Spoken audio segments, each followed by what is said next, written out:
one of the things they always talk about in film or with acting, whatever, is just kind of like when it rains, it pours, and when it dries up, it dries up. So it sounds like you've had a quite rainy season in terms of I've had a very lot of work. Rainy season, which is great. How are you balancing it? Droughts aren't fun, and so I much prefer rainy season. I would prefer it to be a little more sprinkly than thunderstorm season, but it's been great. I'm in the middle of directing The American Question, my documentary about American value systems, and we had planned to finish shooting that this spring summer, because we think it needs to be out before the 2020 election, just for marketing reasons, for personal reasons, a lot of reasons.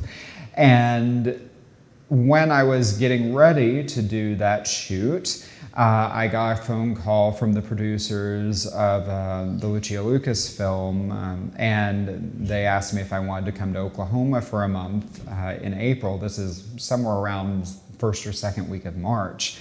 And so once they decide that they want me to direct this film, I had to totally reconfigure my schedule for the summer to prep for that film in March, to go to Oklahoma in April, come back here to LA in May for the first assembly edit. I have an ad campaign in Singapore next month that I have to go do, and I'm coming back to finish shooting The American Question in July, which will be in the Northeast and in Israel, while also running post-production on Lucia's film, because both of those films have to be delivered for a 2020 release.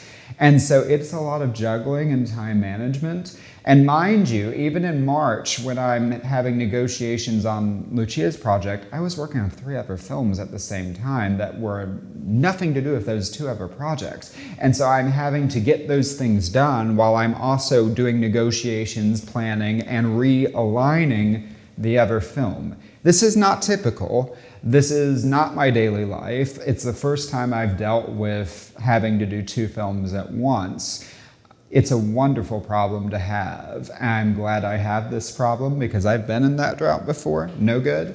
But you just have to really understand how to manage your time and make sure everyone you're working with feels like they are getting adequate attention.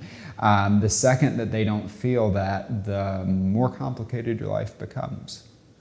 In what way?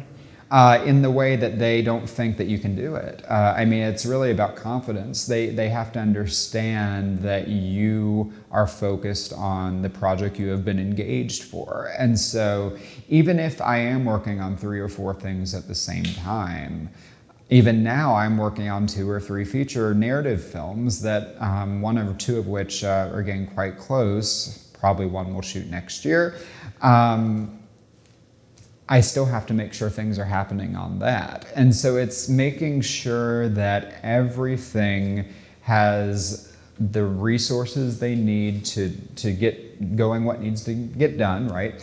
And also making sure that the people working on them know that you're focused on it. They don't necessarily have to know that you're working on those 5 other things. They just need to know they're working on theirs, you know. Any tips on how to balance your time? Because it is interesting how you could go through a drought with whatever, and then all of a sudden all these great things will happen at once. And in some ways, it's like, no, I wanted to spread it out and enjoy this and this and this, but I can't totally enjoy it. Yeah. I think that especially when I'm in an interesting place in my career because I'm neither made it, I guess, but I'm not starting out. I'm in that weird middle space where I have lots of work. I live comfortably. I've done a lot of the hard work to get where I'm at, but I haven't done, you know, the Avengers 20. And so I think that when you're in that space, you don't have the luxury of saying no because you're trying to get to that other space. Not that I want to do the Avengers 20, but if I do, great. But you've got to say yes to the things that you know you can do well, to the things that you know are going to help you, to the projects that make sense to you creatively. If you can juggle and you can do all of those things effectively and do good work,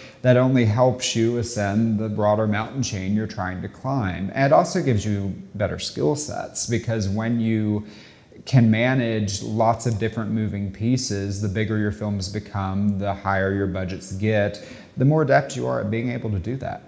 Was it Shonda Rhimes who talked about saying yes to everything for a year? Maybe I'm getting it mixed Shonda, up. yeah, she said it was the year of yes. And then Shonda also has this crazy schedule with how she, delivers edits on multiple television shows and the way that she works. I've read a good bit about it. I don't know her personally.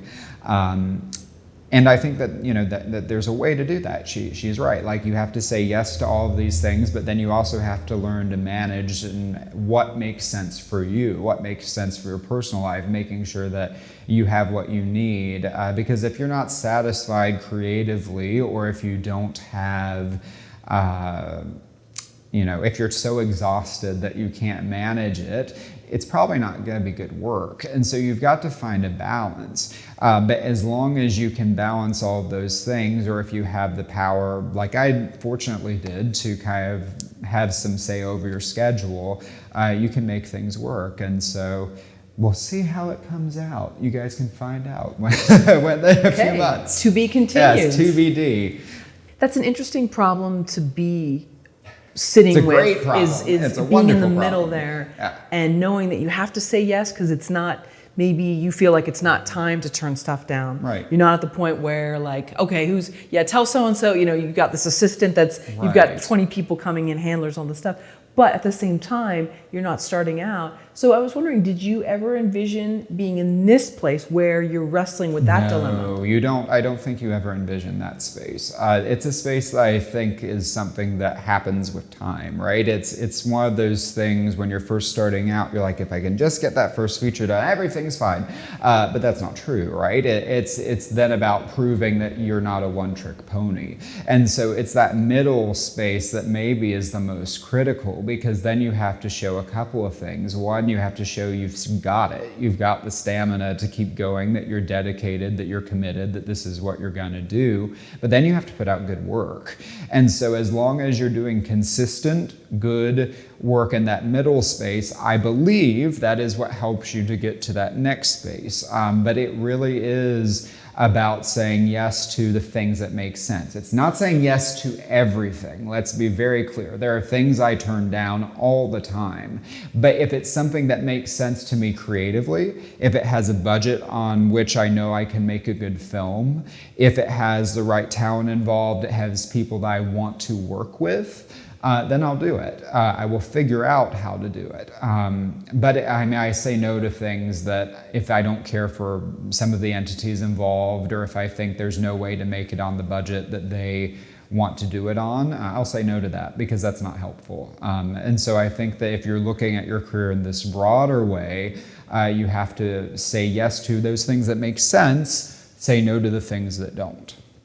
Yeah, that is another interesting thing in that taking a job that could actually hurt you down the line, because maybe you did everything you were supposed to, but for whatever reason, that other party didn't. It's got like playing by different rules. They're playing by different rules, or they don't know what they're doing, or you just don't like the way they work, or maybe you have opposite processes of working, which is okay. It's all right if there is no one way to do a film or to have a creative process.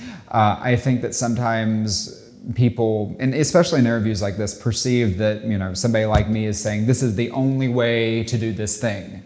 That's not true. Right. That's false. I read the YouTube comments. That's false. I don't think that. You're not the only one to get those comments. There is no one way. There is no one way to do something. There's the way that I know how to do it. Sure. And so, even expressing how I do it is how I do it. And so then it's finding other people who share congruent or similar processes to collaborate with. And then you tend to have a more fluid process. But if you find that there's someone that has something that is so opposite, or that person's so odious or toxic, or whatever it may be, I can now at this point have the luxury of choosing to say no, which is something I may not have had 6-8 years ago, Now I have that luxury. And so that's the weird middle, right? You have enough experience where people come to you with projects and say, here it is, here's the budget, great, you go do it. But that doesn't mean you always want to say yes. And it's about self-preservation too, Of because course. if you say yes to someone that you're not on the same page, and then there's a fiasco for whatever reason. You have no control over it. And then it's the longevity thing, because if something is a fiasco in the middle, this middle space, I don't think you can afford to have many fiascos. You might be able to afford to have one. I don't know if you can afford many. You have to have as many things as close to perfect or as best you can make it as possible. I think that formative. I think it's that formative. That's the space, because then if you make one good film and then you make 2 or 3 bad ones, then one trick pony. If you make 1 or 2 good ones, 3 good ones, one's off, like it's an off day. But you can't afford to make bad work. You've got to make sure that you're making the best work that you can make if you want to continue proceeding, especially in that middle ground.